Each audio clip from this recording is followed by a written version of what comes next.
নমস্কাৰ, welcome to জ্ঞান পোহৰ। আশা কৰিছোঁ আপোনালোক সকলো ভালে আছে। মই আছাম জিঅ'গ্ৰাফীৰ ওপৰত মষ্ট ইম্পৰ্টেণ্ট 110টা MCQ এটা ছিৰিজ ষ্টাৰ্ট মই কৰিছোঁ আৰু আজি হৈছে তাৰ 4 নম্বৰটো পাৰ্ট। আশা কৰিছোঁ আপোনালোকে আগৰ পাৰ্টকেইটাৰ পৰা যথেষ্ট উপকৃত হৈছে। ব'লক তেতিয়াহ'লে আজিৰ পাৰ্টটো আৰম্ভ কৰোঁ। এতিয়া ইয়াতে সুধিছে the most fertile soil found in Assam is. গতিকে অসমত পোৱা আটাইতকৈ যিটো ফাৰ্টাইল ছইল সেই ছইলটো নাম কি? অপশ্যন এত দিয়া আছে এলুভিয়েল ছইল। য়েছ, এলুভিয়েল ছইলে ইয়াতে শুদ্ধ উত্তৰ। এতিয়া আহিছোঁ মই ইয়াৰ পিছৰ প্ৰশ্নটোলৈ। ইয়াতে সুধিছে which crop is known as the golden fibre of Assam. গতিকে কোনটো ক্ৰপক আমাৰ অসমৰ গল্ডেন ফাইবাৰ বুলি কোৱা হয়? অপশ্যন দিয়া আছে টি নেকি? টি এইটো নহয়। অপশ্যন বিত দিয়া আছে চিল্ক, এইটো নহয়। অপশ্যন চিত দিয়া আছে জুট। য়েছ, জুট হৈছে আমাৰ অসমৰ, একচুৱেলি মানে জুটক আমাৰ অসমৰ গল্ডেন ফাইবাৰ বুলি কোৱা হয়। আৰু জুট মানে হৈছে কি? মৰাপাট। মৰাপাট। আৰু আমাৰ অসম হৈছে second largest jute producer state. Jute producer state. ঠিক আছে। আৰু চবচে বেছি কোনে উৎপাদন কৰে? ৱেষ্ট বেংগল। ফাৰ্ষ্টত কোন আছে? ৱেষ্ট বেংগল। ঠিক আছে।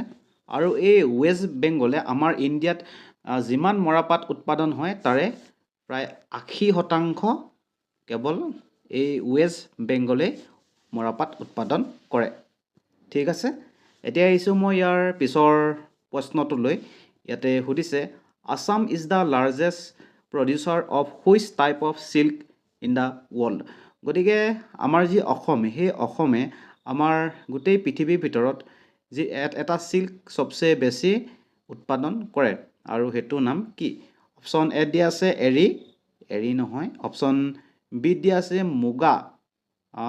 য়েছ, মুগা শুদ্ধ উত্তৰ। আছাম কণ্ট্ৰিবিউটছ এবাউট 95% অফ ইণ্ডিয়াছ মুগা চিল্ক। এতিয়া আহিছোঁ মই ইয়াৰ পিছৰ প্ৰশ্নটোলৈ।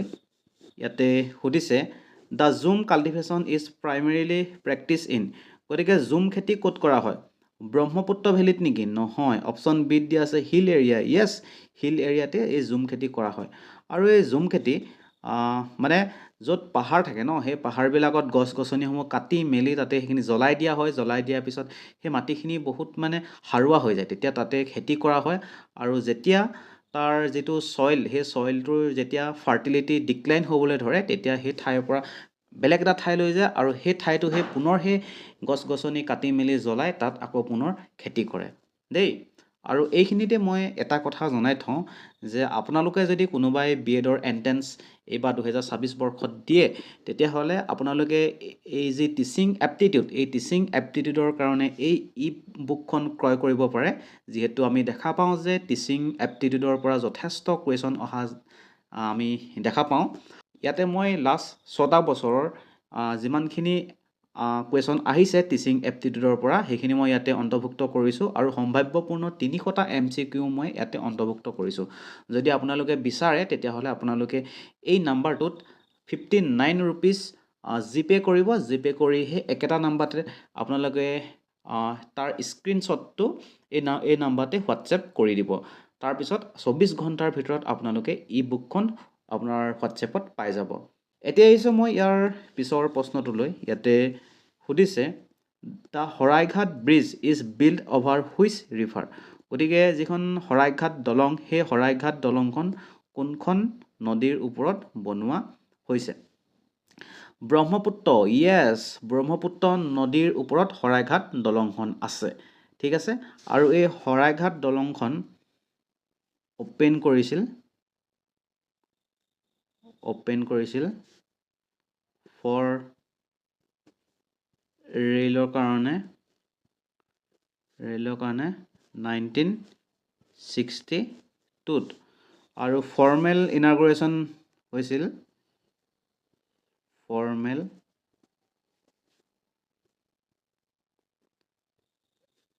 ফৰ্মেল ইনাগুৰেশ্যন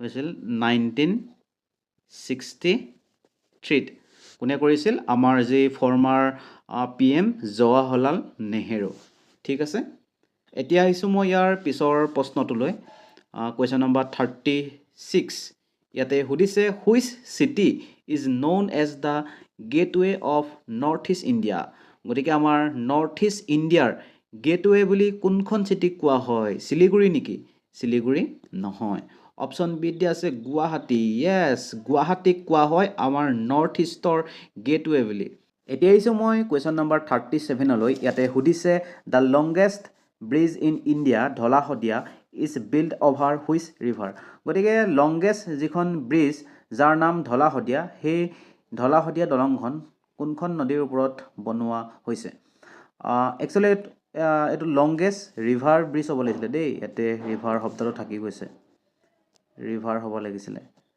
কাৰণ অকল লংগেষ্ট ব্ৰিজ ইন ইণ্ডিয়া বুলি ক'লে অটল সেতু হ'ব কি হ'ব অটল সেতু যিখন মুম্বাইত আছে যাৰ দৈৰ্ঘ্য 18 something কিলোমিটাৰ দেই 18.17 নেকি 17 হয় আৰু কথাটো হ'ল কি ইয়াতে শুদ্ধ উত্তৰটো হ'ব লোহিত আৰু এই যিখন ধলা শদিয়া দলং এই ধলা শদিয়াখনক কোৱা হয় ভূপেন হাজৰিকা সেতু বুলিও কোৱা হয় দেই ভূপেন হাজৰিকা সেতু বুলিও কোৱা হয় আৰু এই লোহিতখন কিন্তু ব্ৰহ্মপুত্ৰৰে ট্ৰিবিউটাৰী হয় ঠিক আছে আৰু এই যিখন ধলা শদিয়া দলং এই দলংখন অপেন কৰা হৈছিল 2017 চনত ঠিক আছে আৰু ইয়াৰ তাৰিখটো হয়তো সুধিব পাৰে 2017 চনৰ 26 মে এতিয়া আহিছোঁ মই ইয়াৰ পিছৰ প্ৰশ্নটোলৈ ইয়াতে সুধিছে which place is known as the Manchester of Assam গতিকে অসমৰ কোনখন প্লেচক মানচেষ্টাৰ অফ আছাম বুলি কোৱা হয় শুৱালকুছি য়েছ শুৱালকুছিক কোৱা হয় মানচেষ্টাৰ অফ আছাম বুলি এতিয়া আহিছোঁ মই ইয়াৰ পিছৰ প্ৰশ্নটোলৈ ইয়াতে সুধিছে the Garmur Satra is located in Garmur Satra ক'ত আছে বৰপেটা নহয় মাজুলী য়েছ মাজুলীত আছে এই যি গড়মূৰ সত্ৰ এতিয়া আহিছোঁ মই ইয়াৰ